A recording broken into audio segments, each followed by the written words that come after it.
কিশোরগঞ্জের ওই বেয়াদব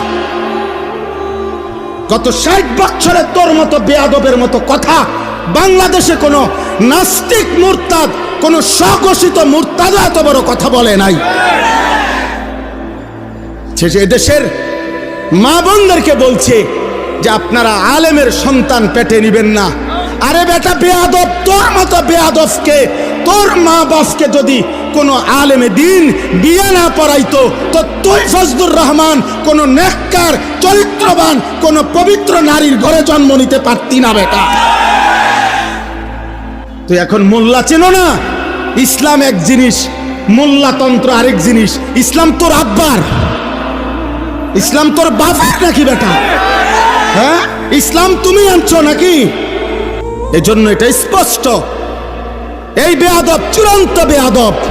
বাংলাদেশের জমিনে ইনশাআল্লাহ এমন নিকৃষ্ট বেয়াদবের বিচার হবেই হবে ইনশাআল্লাহ, কোনো সন্দেহ নাই ইনশাআল্লাহ।